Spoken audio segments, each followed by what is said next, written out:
All right. Hello, everyone. Welcome back to the Stormwall podcast. I'm Mike Wilkerson. I'm the founder of Stormwall Advisors, the host of Stormwall.com, and the author of Why America Matters. Very excited because today I have with me Captain Mark Sohaney, who is a good friend of mine and a 37-year Navy veteran. Captain Mark just retired after a long and illustrious role. So welcome today, Captain Mark. Hey, glad to be here, Michael. Aloha to everybody. Definitely excited after 37 years and looking forward to the next opportunity. So thanks for having me today. Well, Captain, let me just give the audience a little bit of your background. But you were most recently the CEO, Chief Executive Officer, Commander of the Joint Base Pearl Harbor-Hickam for over 2 years. We'll come back to that and talk about the importance of Pearl Harbor and that base for the Pacific Theater. You were also previously the CEO and Commander of the Naval Air Station at Key West, the CEO of the Naval Aviation Squadron, also Florida base for VP-26, which is the Boeing P-8 Poseidons. And over the course of your career, several roles of increasing responsibility with the U.S. Pacific Fleet and the U.S. Pacific Command, including the executive assistant to the Director of Maritime Operations, the Managing Director for Contingency Planning, executive assistant to the Director for Strategic Planning. You've got a master's degree from the U.S. Navy War College in Military Strategic Studies, a BA in Economics from SDSU. And I think, for context, thinking about all these roles, I mean, you have been and were responsible for billions of dollars of investments and tens of thousands of souls. And over the course of time, Captain has become an expert on the Pacific region and theater of operations, with a seat at the table into a lot of the geopolitical and military tensions which seem to be building in the region. And the key role that the Pacific plays in U.S. foreign policy, national security, and the free movement of global trade. So, Captain Mark, let's start. Why don't you just tell us a little bit about yourself? I mean, why did you join the Navy in the first place? What motivated you to stay for nearly 4 decades? Yeah. So the short answer to that is I had a lot of fun. But I was 18 years old, not ready for college, grew up in a small town in Pennsylvania. And it was that classic, hey, I want to join the Navy, see the world. And I went to San Diego, California, and it was sunny and I had a really good time. And I met a lot of folks my first couple of years. And it was just really a new beginning for me, not only, with the Navy, but just California. And I went to boot camp there, and I started off enlisted as a sonar technician. And my schools were in San Diego. Spent a lot of time on San Diego Harbor and the bay there sailing in my free time. And then eventually I got orders just to remain in San Diego on a cruiser, a Ticonderoga cruiser. And I did that for about 3 or 4 years, obviously all around the world, different Desert Shield, Desert Storm. And I really enjoyed the Navy. And it really was about the people. It was just, exciting. There was a lot of leadership opportunity. And there's a lot of mentors that kind of happened in that first tour. And a couple of them now retired, Admiral Bill Byrne. He was my division officer, also the quarterback for Navy back in the 80s when the Navy when we were losing, every week. And I always wondered why he was a great leader, and he motivated me because he had to motivate a whole football team to go out on the field every week to end up losing. But him and another friend of mine, Captain Christensen, on board Lake Champlain, I was going to get out because I wanted to go to college. Convinced me that, hey, you could stay right here in San Diego. If you get into this program and you get picked up, you can go to college and then you can make a career of the Navy. So I applied. I was fortunate, got picked up, and then went to San Diego State University. And then it really got fun. I went to flight school, and once I started flying, it just was so much fun. And I've been very fortunate to have met a lot of people and have done a lot of things and traveled. And naval aviation is just, there's so much camaraderie, not only in the military and the Navy, but in naval aviation in particular. And that's the main reason I stayed Mm, in yeah, is that camaraderie and the leadership opportunities. yeah. And especially, I want to come back to talk about the leadership opportunities you saw and your thoughts on leadership generally. Just as an aside, I was just thinking back about how for our generation who grew up on Top Gun 1, how that shaped the popular culture, popular image of the naval aviator as like this, amazing, amazing thing. And I'm sure there is some glamour and probably a lot of, very challenging aspects as well. But it really did shape, I think for our generation, a view on the military, a view on the adventure, and it was probably a net positive. Absolutely. I mean, what a recruiting tool. Yeah. And Top Gun 1 was 1986, Yeah. and I joined in 1987. So Aha. absolutely. So it So paid off. yeah, it paid off. We saw a big uptick in that. And of course, Top Gun 2, hopefully we start to see those gains as well here over the next couple of years. But naval aviation still remains a complete blast of a career in terms of the opportunities of what that provides. Super. All right. Well, let's talk about let's work backwards a little bit. Let's talk about your last assignment. That was a big one. Career Yeah. capstone for sure. Commander or CO, depending on how you want to call it, of Joint Base Pearl Harbor-Hickam, one of the most important military bases in the world for the U.S. Navy and Air Force. Let's talk a little bit about the history of Pearl Harbor. Like why does it matter? Some of the viewers may have a great sense of that, some may not. Uh, Most famously known for the attack on Pearl Harbor by the Japanese Navy in 1941. But maybe, yeah, just tell us a little bit about the Pearl Harbor. Why does it matter? Yeah, I mean, to cut to the chase, it's strategic and it's historic. And the Navy took a look at Pearl Harbor, in the 19th century and started building up way back when. And for those that don't know where Pearl Harbor is, it's only 8 miles west of Honolulu. And so throughout the 20th century, they kept building up Pearl Harbor, and it's the location in the Pacific that is so important. And it's a big base, obviously. And even in 1935, before the war, the Army Air Force was stationed there. And then now it's a joint base. It's Joint Base Pearl Harbor-Hickam, which is basically a combined Air Force base. After the end of World War II, when the Air Force came online, they took over for the Army.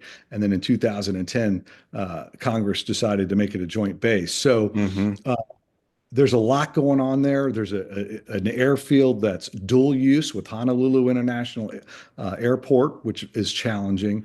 And then, of course, on the Pearl Harbor side, you've got a very big harbor, and we also have a ship building facility there, a ship maintenance repair facility, and it's U.S. Naval Shipyard, Pearl Harbor, and that shipyard's been there for over 100 years.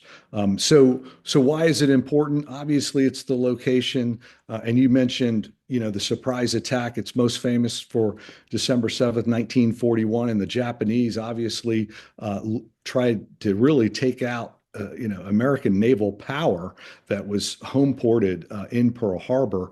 And that, as your viewers and listeners know, that was about 350, Japanese airplanes that ultimately came in and destroyed a lot of battleships and buildings and ended up killing 2,400 American lives. So, so and then, and it was a turning point then, and we survived that attack, and we recapitalized the force very quickly. If you look at the history books, and then it became, as we entered World War II, it became extremely strategic in the Pacific, and it was the launching pad for the some of the raids that we conducted. The Doolittle raid into Tokyo. That was the first time we ever attacked the mainland of Japan, which then signified to Japan that they were in striking distance from Pearl Harbor. So that was big, and of course the Battle of Midway was where that kind of changed the tides of the whole war. Yeah. So it's quite a place to be. And, I tell folks that, every day that I was there, you take a look at the harbor and you're reminded of the folks that gave their lives for this country. And of course, we've got, the USS Arizona there, and then the Missouri's there as well. And for those that haven't seen that, it's kind of the bookends of World War II. When we entered the war was the attack on the USS Arizona, Yeah. and then the USS Missouri was in Tokyo Bay, and that's where the Japanese surrendered to the world. All right. So that ship is in Pearl Harbor too. So it's got such a historical significance, and it reminds us of all kinds of things. It reminds us that we've got to be prepared and we've got to be ready to not have something like that happen again. So it's definitely a proud moment in my career to be able to be a part of that. Well, let's talk about that era then. Thank you for that, because I think some of those facts I've forgotten, even if I had known them. So it's really, really good to just remember the importance of it. But when you came into the role at Pearl Harbor, I mean, when I first met you, you were commander of of Key West, and I saw you make that transition. It seemed at the time to me like an enormously big job. How many direct personnel were you responsible for? And then let's say indirects, other civilians and other people at the base. Yeah, so directly about 3,000, Hmm. and indirectly, upwards to almost 5,000. But the base is got 93,000 people that are either working there, stationed there, and that includes active duty. And, Hmm. and we've got mostly Air Force and Navy, but we all have all services that live on the base. And then, of course, we've got a huge civilian workforce. And then we have a lot of contractors as well. So 100,000 people is Wow. really what it covers. So almost beyond your direct military responsibilities and duties, is it a fair comparison to say you were a mayor of a mid-sized town? I mean, that's sort of almost what it feels like to me. Yeah, exactly. That is exactly what your job is. Okay. You're the mayor, and as you can imagine, there's a lot of competing requirements and interests, just like any city. There's limited resources, so you're trying to please, the residents and the tenant commands, if you will, and everybody needs to get a mission done. So it's very challenging at times, and it takes a lot of teamwork, Yeah. and a lot of time and patience and a lot of communication. So when you came into that role, what were your priorities, and how did you figure them out? Maybe describe a little bit of some of the challenges you were facing, and how you dealt with them. Yeah, so uh, as you kind of alluded to, I've got also a military planning background that's pretty significant for that area. So my goal before I got there was, hey, are we ready to fight tonight if we have to? Is that base ready to go? Are we a full up round? And that was my approach. Unfortunately, we had a major public health and environmental crisis, and that's the Red Hill jet fuel leak into the water. And if you want to expand on that later, we Yeah, but can. maybe just describe briefly for the viewer what that was or is. So before I got there, we've got a fuel storage facility there called Red Hill, and Hmm. it holds 250 million gallons of bulk fuel storage for Navy ships, and obviously strategic in nature. And it was built in the World War II era, and it's an engineering feat like no Hmm. other. It was built in secret. So over time, there was a couple issues in that facility, and then there was an inadvertent accidental leak of jet fuel, about 13,000 gallons or so, that leaked into the aquifer. That storage facility sits right on top of the aquifer, and so that caused jet fuel to be in the drinking water, which then, of course, when you supply water to 93,000 people, that's a big public health concern and the environmental impact associated with the aquifer. So that's what I walked into, and that's a big challenge in of itself. And that was trying to get that on a rail, in terms of making sure the water was safe, and then making sure that we can continue to have safe drinking water as we move forward. And really, we've had a lot of disgruntled residents, obviously, and the local population. They didn't trust the Navy at that point, and they were very bitter about that. So there was a lot of turmoil inside the fence line and outside the fence line associated with that crisis that obviously took, most of my attention in the beginning. So that's what I walked into. And then we had a couple other crises in the first 120 days I was there. And one of them was a wastewater treatment plant issue, which again is a public health safety issue. And then shortly thereafter, and I'll explain a little bit more, but so the Navy owns the whole water distribution system, and there's three sources of water, and I had to shut two of them down because of that leak. So that left us with one source of water for 93,000 people. As you can imagine, it's hard to sleep at night knowing that. And that's miles of pipeline. So we had a pipeline burst, a 36-inch pipeline, and that basically brought the base down to a standstill. And it took 10 days to repair it, and it was very complicated on how to get that system and maintain that health of that system as to not lose the system. So you had a lot of distrust with the Navy with the jet fuel, leak, and now you have more distrust because of the fact that we've got a aging infrastructure problem, right? Is that's what it was looked at as, everything's breaking and the Navy can't keep up with this infrastructure. And this is another reason. So a lot of media attention, a lot of, attention from the Pentagon and DC. So that was the first 90 days or so. To answer your question, I didn't have time to see if we could fight tonight. It was, we got to see how to, go to work tomorrow. And so eventually we got through those 90 to 120 days. And at that point, it was obvious that we needed a deep dive of our utilities and facilities and a quick one. So I could start to make sure, are we on the right track? Do we have the right projects? Do we have the right priority? Are we moving in the right direction? And that's really what I did for the first 4 to 6 months. And then that kind of what came out of that was we need a long-term plan, because what was happening is, the staff was burned out with emergency crisis work.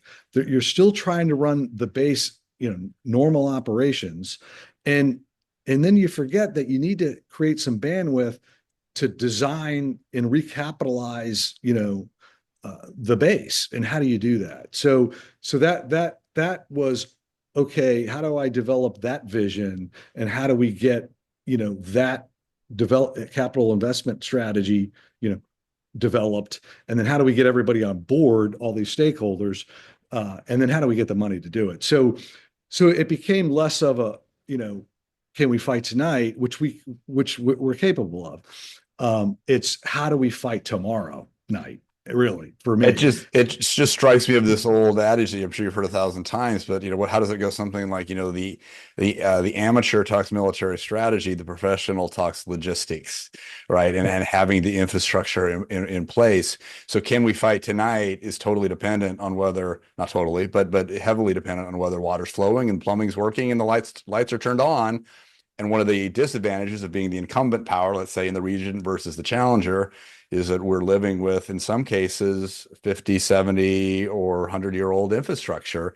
It is what it is, but it does pose a particular challenge that if you're building from scratch, you don't have. Absolutely. And, senior leadership, understands this, and those are tough decisions, right? You're taking a little risk in the shore installation base business to maybe, enhance the readiness of, warfighters and those particular assets, in this case, ships and submarines and maybe airplanes. So those decisions are made at a very high level. And fortunately, with a couple crises, we were able to get visibility on that. And that was another thing I was worried about. How is it going to create, how is it going to tell this picture? How is it going to tell, where's the risk at? How are we going to tell decision makers that, hey, here's the risk, and we need to mitigate it with more resources, and get this capital reinvestment strategy moving forward. So very challenging situation, and we're definitely headed in the right direction for Pearl Harbor. We've made a lot of improvements. We have a lot of advocacy at the high levels to recapitalize the base, not only its utilities, but some of its other aging infrastructure. So there's a lot more work to be done, but there's a path there, and the staff, can see it now, right? You can see progress. Hmm. And then we ended up shutting down that. We took the fuel out of that fuel facility, and we're in the process of closing it. So that's Wow. earned trust back to the local population, the Hawaiians, and the threat above the aquifer, if you will, has been removed. So that's done a lot of good, work for us in terms of public opinion. So a lot of work, a lot of challenges, and I didn't anticipate that obviously when I got the assignment, but it was the most challenging job I've ever had, but a very very good one. So. And it sounds like you feel good about the progress and the outcome. You were there, I believe, 3 years, roughly, 2 years, maybe over 2 years. But you feel good about the progress and having left it better than you found it. Absolutely. And it's a great team there, top down. And Hmm. for those that don't understand Pearl Harbor, it's got a lot of senior flag officers there. The headquarters of the Pacific Fleet is there. Headquarters of Pacific Air Forces is on the base. And then the four-star Admiral Paparo, who's in charge of Indo-PACOM, which is all services from California all the way to India. He lives on the base. So you've got it for good or bad, you got everybody right there. So communication is like it's like a stack of pancakes. It goes real quick, but when you need something done and you need to get advocacy, you've got senior officers that are right there available to hear your plight and really help push things forward. So it's a team effort out Yeah. there. Well, that raises, another question or subject I wanted to talk to you about, Captain Mark, which is you've had a number of CO level roles within the U.S. Navy. And as we've talked about, you've been responsible for tens of billions of dollars of infrastructure. You've made capital investments. You've led organizations with thousands, tens of thousands of people of all walks of life. As you said, flag officers all the way down to enlisted men. You've got leadership oversight of not just the military personnel. You talked about the civilian employees, their families, the broader communities that they represent. Let's talk about your views on leadership. So you've now had 4 decades of leading, and in some cases leading leaders, which is probably the most challenging thing of all leadership. So how would you describe the keys to success in leading, in this case, large complex organizations with multiple holders? I guess if you were to write a book on it, maybe you should. What are the key lessons that you'd want to convey? Yeah, well, there's a lot that goes into it, obviously. And for me, of course, we're results driven, right? I get that, but I think before you start talking about results, it's all up to me. It's all about people. I mean, period. And so you're never going to achieve the results you want until you have really focused on people. And there's a lot of things to say here about that. And I'm a very outgoing people person, relationship building, individual, it's just the nature of the way I was taught, and I learned. And the first thing is, before you even start there, it's vision, right? And Mm, that's not easy, but it's what is the vision? Like we just talked about, I thought I had a vision going into the base, and then I had to kind of take a right. while to adjust it and change it. Yeah. But it's what is that clear vision? And if you've got a clear vision, it should be inspiring if it's right? And it should motivate them. Without that, it's hard to inspire people. It's hard to motivate them if they don't know where they're going and why, and kind of how they're going to get there. Then everybody's a little bit lost. So that's the first thing, and that takes time, and it's hard to communicate that. And that kind of brings me to my next point: is communication is if not number one, it's number two. They're all right there. They go together.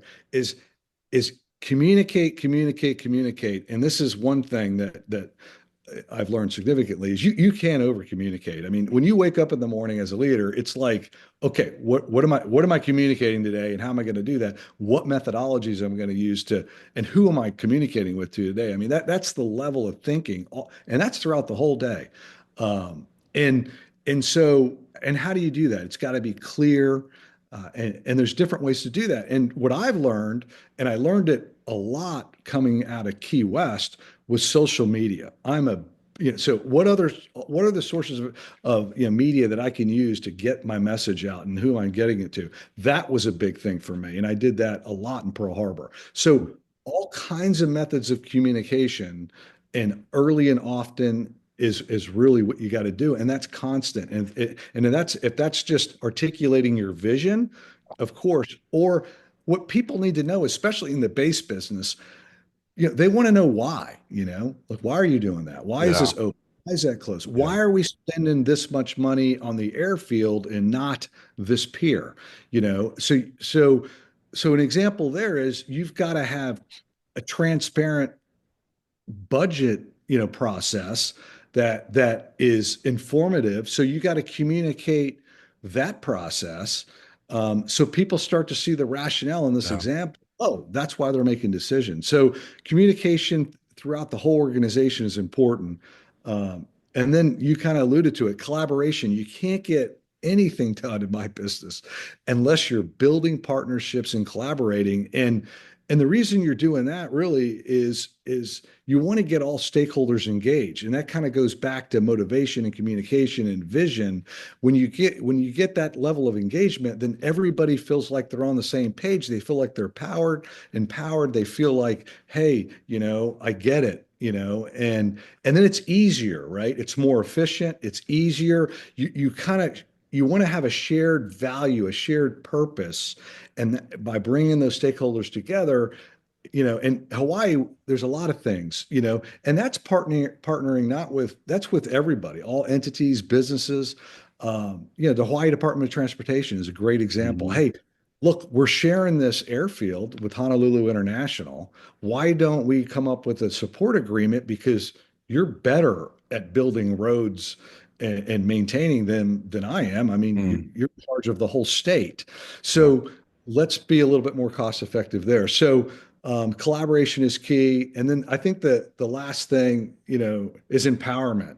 And that the key there is it's you want folks to take ownership, right? Yeah. And ownership really leads to job satisfaction, in my opinion. And then, of course, job So good. satisfaction leads to, a higher level of production, right? So you got a vision, you're constantly communicating what that is.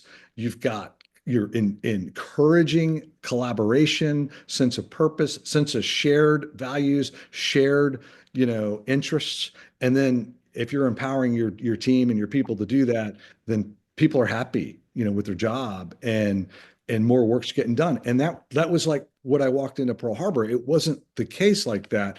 And folks were burned out from the crisis, and there wasn't a clear, Mhm. vision. And some of this is, like at the director level, I would say, look, we can't, play whack-a-mole every day, and take care of normal operations and emergencies and have the bandwidth to develop the future of what the base looks like, and how we're going to recapitalize it. There's not enough bandwidth. So what do we need to, take off our plate? And you're the expert. I, I'm Yeah. empowering you to say no. You figure out what that we shouldn't be doing and say no. And we can't say yes to everybody. And if there's an issue, I've got your back 1,000% on you rack and stacking your priorities. So that's kind of like a way of empowering people, is an example. And then like I said, typically that cohesiveness in that unit feeling about we're all kind of rowing in the same direction starts to take hold, and then you can accomplish just a lot more. I mean, Captain Mark, this is so good. I mean, there's so many nuggets in what you just said. It's really like content rich. And if someone watching this, especially younger generations, are thinking about how to develop their skills as a leader, I mean, each of these ideas, each of these points you focused on in terms of vision, communication, motivation, and it reminds me, I remember reading about a decade ago this book called "It's Your Ship." I don't know if you are familiar or you remember that, but the captain of a line ship, I think USS Benfold, and his essential idea was that securing everyone's committed buy-in by getting them to take personal ownership. It's your ship. For each sailor to see the ship, this is her own, and a lot of those principles. I mean, you echo them in many many ways, but he talks about seeing the ship through the eyes of the crew. The idea that understanding that somebody closest to the problem probably is the one with the best idea for the solution, not your XO, not the person sitting up in the ivory tower, but someone who's closest to the burst pipe probably has a good idea. Communication, what you just said, that, and I think you said it very clearly, that if you understand why you're doing what you're doing, they'll do a better job, because then their brains can work to think about how to make a connection to achieve the objective, not just do by rote what you told them. Focusing on purpose, that is a way to actually create discipline, because if everybody believes what they're doing is important, they're going to be more productive. And then, finally, you just talked about this idea of just listening very aggressively. It kind of goes to the first point of seeing the ship through the eyes of others, incorporating as many ideas as you can, getting other views, super important for negotiation, to put yourself in the shoes of the other person. And the only way to really do that is to really listen and hear, not try to tell them what they should think, but really understand it. And it's the only way to really effectively negotiate a good position, if you know why the other side is doing what you're doing. We can talk a little bit more about leadership if you'd like. I do want to ask, maybe later on we'll come back to it around how you'd advise, say, that 20-year-old you, or someone just starting out their careers, what they might do.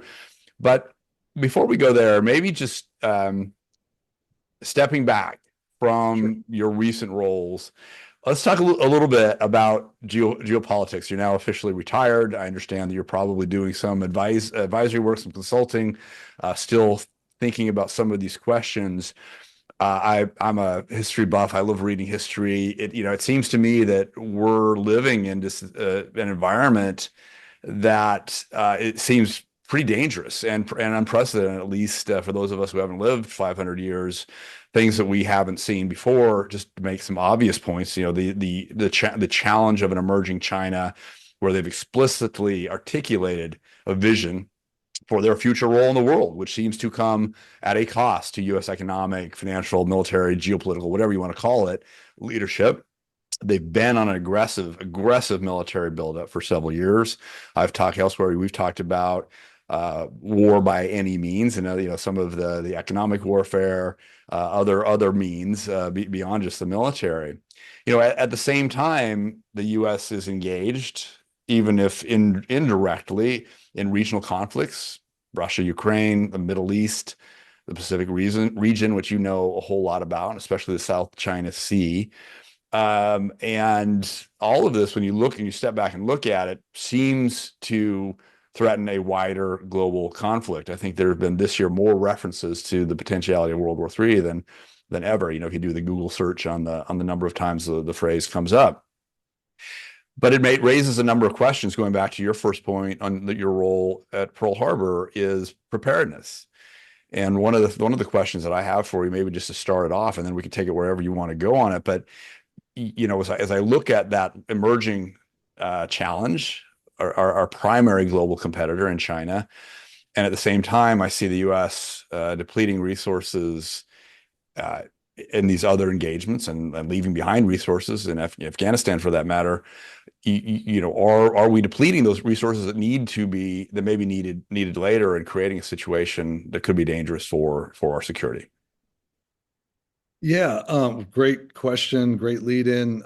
And yeah, absolutely right. China's buildup is poses significant challenges to obviously the United States and our allies. And really, even, I think one of the biggest things is the PLA buildup.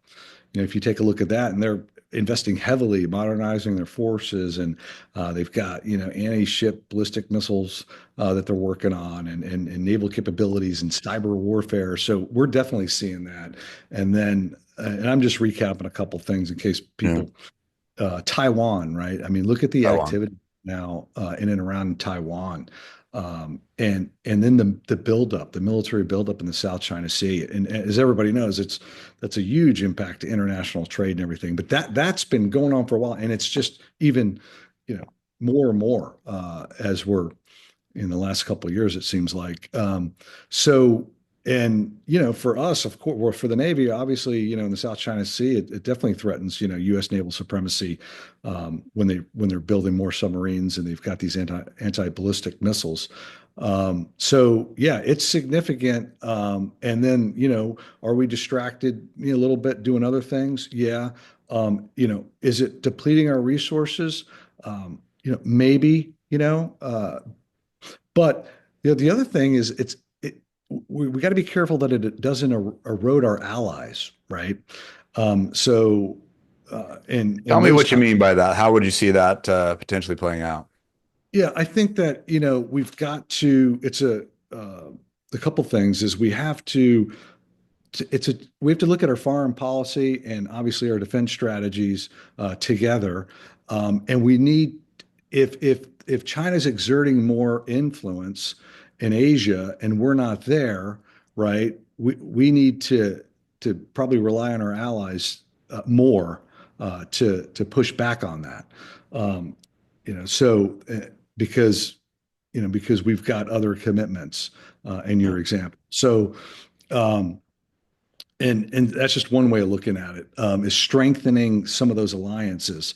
And we have good ones, but obviously strengthening Japan, strengthening Korea, strengthen Australia, while we're, got a lot of irons in the fire. And then to your resource point, we need to, stop kind of the dependency on, defense technology and materials, from foreign countries, obviously. And we need to kind of shift that manufacturing into the United States. And I think the next administration, has that was a couple talking points there. So, Yeah. so to protect that, and we need to enhance, our partnerships and allies in the Indo-Pacific region. And, just to kind of just throw another example out is every 2 years in Pearl Harbor, there's the largest maritime exercise in the world, and it's called the Rim of the Pacific. And I just hosted it right before I retired in Pearl Harbor, and it was the largest one that's ever been done. And so, and there's 29 different countries from the Pacific Wow. region, all participating in about 6 to 8 weeks, maritime exercises, everything from humanitarian assistance, disaster relief to, interoperability with, combat operations to, amphibious landings, you name it. It's a full, spectrum of military activities and exercises. So that's just another example that we got to continue those type of exercises and strengthen our alliances while, we're, preoccupied potentially somewhere else. So does that help? That's no, it does help. I mean, let's be very specific. You mentioned, we're now in the wake of the U.S. presidential election 2024. We have a new president-elect, former President Donald J. Trump, and he appears to be. It's about a week later from the election date. We've now seen him move very, very quickly to make appointments, etc., and announce policies and take other actions. If you were advising the incoming president, President Trump, and let's say you only had 5-10 minutes in the White House to get your message across, in light of your experience and how you see the world today, what would you say? I mean, what would you want the incoming president to remember, to know? Yeah, I think the first thing would be, let's do an assessment on the risk that we intentionally or unintentionally decided to take on the shore installation business. Because obviously that's my expertise. And I think we need to understand that risk. And he needs to understand it. Our commanders need to understand it. And then we need to make a plan to, put a new roof on it. Even if we don't have the resources to do it tomorrow, we need that recapitalization mindset Yeah. forever. But So Captain Mark, just explain that shore installation risk for, a non-military, non-specific audience, general audience. What does that mean? What is that risk? Sure. So, finite resources, finite dollars. What do we do with them? Do we build another ship, or do we, build a longer runway at Pearl Harbor? You know, Okay. do we, when we build a new ship, did we think through the tail of that project? Did we actually fund the logistical requirements to support that new ship with that technology in Pearl Harbor? You know, or did we just build the ship and now we're behind at having to innovate and renovate and upgrade, you know, facilities to accommodate those advanced technologies? That, you know, so there's a lot here, and I'm not sure we do that well, you know, and I think there needs to be a better, you know, kind of, you know, soup to nuts approach of when we spend our taxpayers' dollars on these advanced technologies and these weapon systems, we need the whole package, you know, to be funded, and we need to understand the whole cost and the life cycle cost, if that makes sense. And then in my business, you know, we need to understand what's the shelf life of Pearl Harbor. We should know generally the shelf life of our bases, kind of like the shelf life, you know, of your canned beans in your cupboard. I mean, if Yeah. we don't know that, it's hard to plan.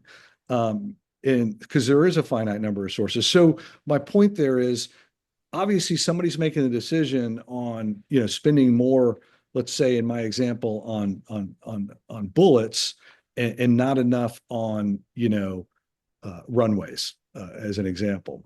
Does that help? Yeah, it was very helpful. You know, I was thinking before you were at Pearl Harbor, you're commanding the Key West facility. You've had many, many years of leadership experience in Florida. I'm new to the state. I've been here 4 years. And one of the things that struck me was Florida has something like 8,400 miles of shoreline, if you include all the tidal areas and everything. It's just massive. And it is one thing that occurs to me over the time living here is just how vulnerable that coastline is. And I don't mean from hurricanes, but Florida's always been this destination for drug and gun running from the Bahamas, from Cuba, from wherever. But now, since I've been here at least, the common contraband seems to be traffic in human souls. And local law enforcement agencies around here do talk a lot about the skyrocketing influx of boats with human contraband and the challenges of interdiction.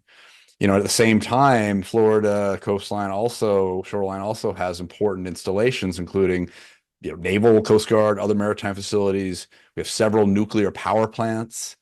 And at least for now, we have the president-elect's transition headquarters. So you match that up, and then we've watched over the last few years in Ukraine, in Israel, the development of a new technology, these drone swarms that are something new that we haven't seen before, with varying degrees of effectiveness and varying degrees of deterrence against them. What are your thoughts on these issues? And I appreciate I didn't ask a question there as much as just, you know, expressing a concern about, you know, some of the other risks that, you know, thanks be to God, we haven't seen manifest in any way, but does seem to be a vulnerability. Well, yeah, and you framed it well, and I actually appreciate the question because that's kind of what I do, right? So the bases that I've run are on the water, right? So Mhm. I've got a beach and I've got the problem set you just described, whether that's terrorist activity or whether that's, you know, human trafficking or whether that's just any criminal activity. I've got my number one priority for the base is security, right? Mhm. Obviously, on a base, there's sensitive infrastructure and other items that you kind of alluded to in Florida's coast as a whole. So this is a very big challenge. And then in Key West, you know, in Florida, obviously, based on your example, you know, we had an immigration problem. We still do, a migration problem. And so I'm used to what you're talking about and how difficult this is. And there's a lot of things, you know, to really kind of define, you know, help understand this problem. First of all, you know, the maritime environment is vast. You know, the coast of Florida, for example, is huge, and operating in the maritime environment, you know, is not easy. You know, there's weather, there's night, all the different elements and factors of surveillance, that definitely are a challenge to surveillance is in a maritime environment. So the first thing is collaboration. In the Florida Keys, it works very well, but it's a small area. And that is, hey, are we collaborating with, local, state, federal officials on, our surveillance, our Yeah. strategy, our security? Obviously the Coast Guard's a big element of that. So that's kind of number one. Obviously, we need more resources in general, given the fact that the threats are advanced, if you will, based on your drone example. So we're going to need more resources to counter some of these advanced threats. And then where's technology at? And this is what we're looking at in the Navy. Is, hey, we need to integrate the maritime security sensors with the land-based sensors, and then we need, automated surveillance technology, right? And that's another layer. Automation, integrating the maritime and the land, is just one Yeah. example. Obviously, using things like drones ourselves as a surveillance mechanism. But it all starts with the way on a base, we start with a very comprehensive, threat assessment. And we do this all the time, every year, because it changes. And we look at what's the critical infrastructure and what our vulnerabilities are. So we do that. And then what we do is from that, we develop or change our response plans to those particular threats and that assessment. And then what we do is we reach out, to the smart defense guys that can, come up with the right technologies to mitigate some of these issues. So what I guess what I'm saying is that what we do on a base kind of needs to be done in your example for the state, Yeah. right? And what's that comprehensive assessment look like? Where are we most vulnerable? You picked out a few. And so that way, when we have a little bit more resources or we integrate some of these technologies, we're focused on the right, threat access, if you will. And I don't know exactly what that looks like at the state level, but I'm pretty sure it's not comprehensive enough to inform our leaders exactly, you know, how to mitigate and what the Yeah. response would be and how to fund it. That's just my initial understanding. So it kind of starts there. Does that make sense? It makes total sense. And I'm just also reflecting on, we're coming out of a period where for the last 4 years, um, the state, well, all states, any kind of border interdiction has been resource constrained and money hasn't been going to it. There's been severe limitations on what could be done and where and how and with what technology. The technology is out there. That's not the question. With a new administration, I can imagine that we're likely to see more of a focus on this and the resources and commitment required to begin to address it. Yeah. I agree. And just on a side note is when I was at Key West, of course, most of that was under the previous administration, and the migration was very insignificant. And working with with my Coast Guard counterparts and law enforcement here, it basically wasn't a real problem. So you're And saying during the Trump administration, illegal immigration, mass illegal immigration was not a significant concern for you out of Key West or out of the Southern Florida zone. Absolutely correct. And I know for a fact now, and it's been that way for the last 3 years at least, because I'm still in contact with local leadership.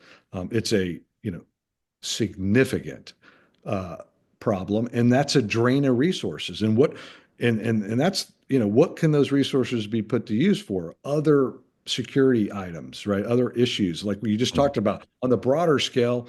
We're dedicating too many resources to that particular problem. So hopefully, like you alluded to, that under the next Trump administration, the policies put in effect will start to we'll see a slowdown in that, and then we can divert those resources to other threats, if you will. Yeah. Well, Captain, this has been fascinating. I mean, I've really enjoyed this, and I feel like I've learned a lot myself. Maybe just to wrap it up, I mentioned this earlier, so hopefully you've had a second or two to think about it. But we're each at stages of our lives and our careers where it's really important to begin to think about transmission of knowledge and experience and wisdom to the next generation. So why don't we end on that question and just let me ask you, if you were speaking to your 25-year-old self, or maybe even to a class of students at the Naval Academy or business school, what would you tell them? I mean, what lessons do you want to pass on to that next generation of leaders about where they should be focused today in the 21st century in light of, well, all of the things we've talked about and otherwise? Yeah. So, we talked a little bit about some of this, but, you know, there's a lot of things. But, for me, if I'm talking to a, a young group of naval officers that are about to get a commission at the Naval Academy or somebody at a business school, it's the first thing is communication. And we talked a little bit is Yeah. you need to listen actively, but you need to be able to express your ideas clearly. So nothing else matters if you can't do those two things. Everything gets harder if there's confusion on your message and you're not listening to the folks that you need to listen to. For example, the other thing is teamwork.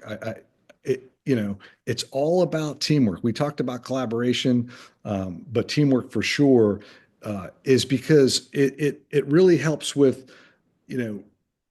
having that common goal. So, what's the common goal? And then how do we put a team together, to tackle it? And that's super important.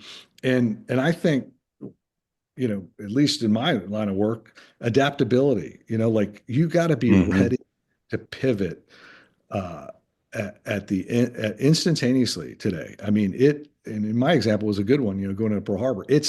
That's leadership. That's, you've got to be resilient. You've got to be flexible and you got to be adaptable, and you need to expect it, expect change, expect that and embrace it, right? If you embrace it as a challenge and that it's normal, then I think you're going to be able to adjust course of action faster, and I think you're going to be more successful. So it's communicate, it's teamwork, and it's being extremely adaptable, especially in my line of work. We talked a lot of things about China's advancement and technology, and things are moving so fast with cyber warfare and AI. All those things are changing the landscape of what in my business for sure we have to do, and I'm sure in the financial world it is too. So those are the qualities, top three, that you just want to make sure that you're honed in and you're getting better and better at those three. Captain, that was a great parting shot, a comment, and again, wisdom for everyone. I want to thank you for being with us today and wish you the best in your future endeavors. Thanks again. Hey, thanks for having me, and we'll catch up soon.